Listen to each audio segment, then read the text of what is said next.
In front of me is a 30 horsepower road tax, and I'm in an 18 horsepower Pro Kart, and I'm somehow managing to chase it down.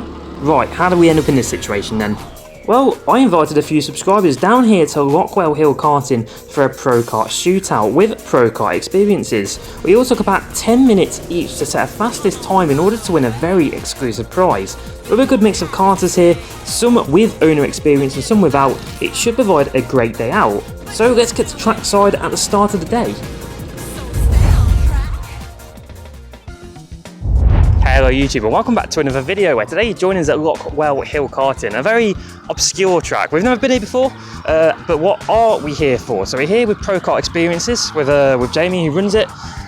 We've actually hired out his kart for the day, but we're going to make it a bit more exciting as well. We're going to be doing sort of a shootout type thing. So we've invited a few subscribers, a few people like Kevin, Adam, James and a few other people to see which one of us can get the fastest lap around the track. I've never been here before. I don't think most people haven't been here before, so it's going to make it pretty exciting. I think the only person with experience with both the kart and the track is James, so he's got a bit of an unfair advantage. 2 15-minute sessions is what's planned in, as long as there's not too many rentals out to ruin the time. So yeah, we're looking at about 30-second lap time, so nothing too major. But it should be a fun one. It should be a fun day indeed. We've got it all day, so we'll see how it goes. And yeah, the winner actually gets a t-shirt. I'll give the t-shirt here because I haven't got it on me at the minute, but this is the t-shirt that they'll win. So yeah, pretty exclusive prize, only one shirt made, one of one of course, so you know, basically a Louis Vuitton shirt. But yeah, let's get to it and let's just see how the day goes. Oh, it's been a while this has. I'm gonna shoot. And here we go then, out for the very first session of the day, and I volunteered myself to go out first. Now of course, I don't want to make any excuses for if I don't win, but the kart's going to be cold, the tyres are going to be cold, the track's going to be cold, and there's probably more excuses that I've got lined up just in case I don't win. But of course, I've not been in a Pro Kart for a very long time, so for now, it's just getting used to the track, it's getting used to how the Pro Kart operates, and just getting used to it all once again. So we've got about around a 10-minute session for this, and yes, these first 5 minutes then, it's just going to be me just getting used to it all once again. And we get to lap 4 then. Our current time is a 32.89. Now our target really is to get to a low 30-second lap time. So we know then we need to start pushing as we do at the top of the hill, as we go a little bit wide then, almost hitting the curb on the outside, but just finding the little dip instead. Now the one thing with this track then that did catch me out a little bit is how elevational it is. You don't really get to capture that on video. So I watched a few videos on this track beforehand, but you don't really, on video it doesn't capture how elevational this track is. So obviously some hairpins, like coming down to this next hairpin now, is very steep and you've got to get on the brakes very early, and some of them are uphill, like coming up to these corners here, and you can just let off the throttle and throw the car in. So it's very strange then on how to drive, especially down this corner right here, is it's pretty much downhill. It invites you to really send it, but because it's downhill the car actually goes a lot quicker, and because it's slightly off cambered it does start throwing you out wide.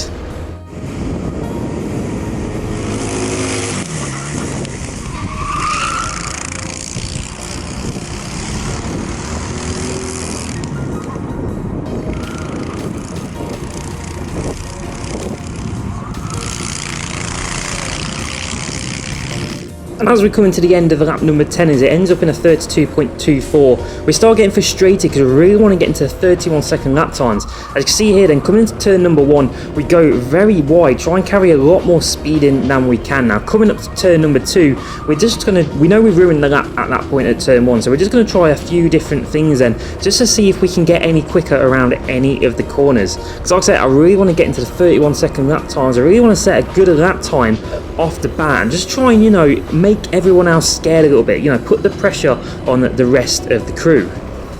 Well, unfortunately we don't actually go any quicker, and the 32.24 is the fastest that we do this session. As we come and bring it in then, we did want a 31-second lap time, but we know we got another 10-minute session once the kart's warmed up a bit, once the track's warmed up a little bit. So we've got our eye in then on the track itself. So we're hoping in session number 2 we can actually do some good lap times and hopefully be pretty competitive. And just when I thought I was the one to put the pressure on everyone, unfortunately everyone's going to be putting the pressure on me. So Wes then goes out next and pulls in a 31.71, followed by James, who actually gets a really impressive 31.06. Kevin went out as well with a 31.86, and James Gain goes out with a 31.91. So a lot of people getting into the 31s then, and the current leaderboard is looking like this. So at the minute I'm standing in 6th with my 32.24. We've got one more session then, the kart's warmed up, the track's warmed up, and well, we've got Ryan on the track, so let's try and get into them 31-second lap times, and let's hope to get into the 30s.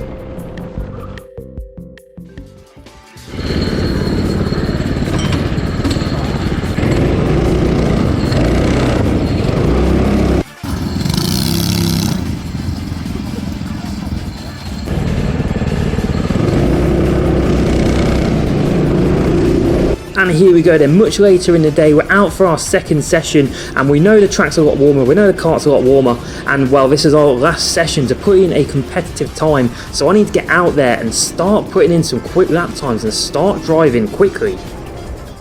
Now the thing is that we're going to have to contend with in this session, unlike the first session, is traffic as we catch up to this GX UK kart ahead that luckily he goes wide coming down the hill and allows me past without any issues. And we've got a few Bambinos out on this track as well, so this really is going to be hoping that we can get a clean lap in without running into any of the slower karts.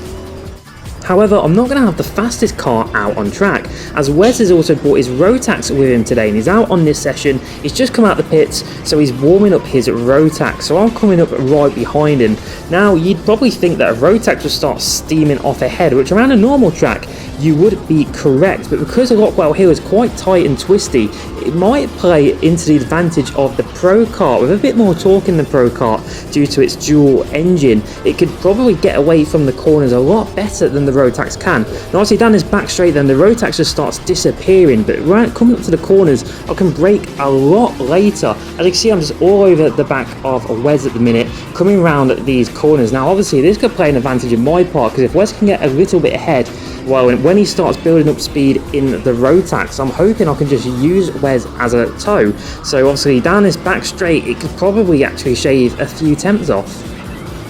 And at the end of the lap number 6, we do a 31.79, which so far is my quickest of the day, but this next lap is my quickest.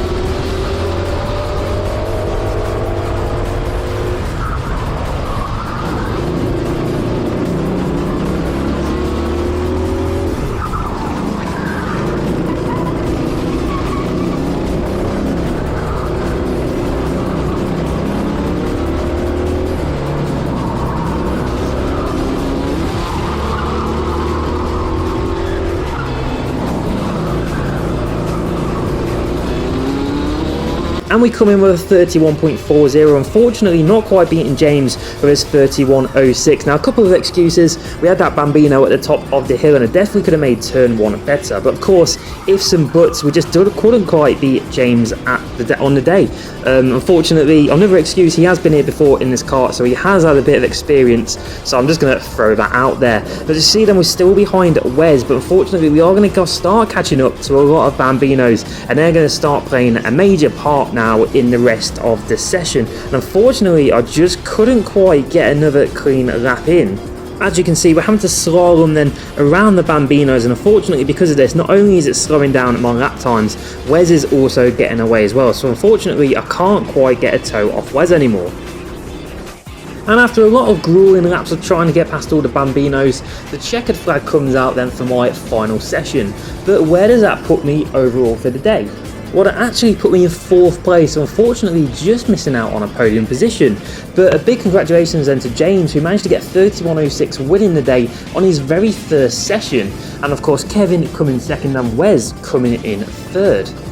And of course, I just want to say a big thank you to Prokart Experiences for helping to make this day run as well as it did with the running of the kart and to get everyone in and everyone out. If you want to check them out, the links are below. I highly recommend getting yourselves out in one of their karts. And not only do they do Lockwell Hill, they also do other tracks as well. Like I say, links are in the description if you do want to go check them out. Now, of course, James has won the event, so there's only one thing to do then, and that's give him his shirt, his winning prize.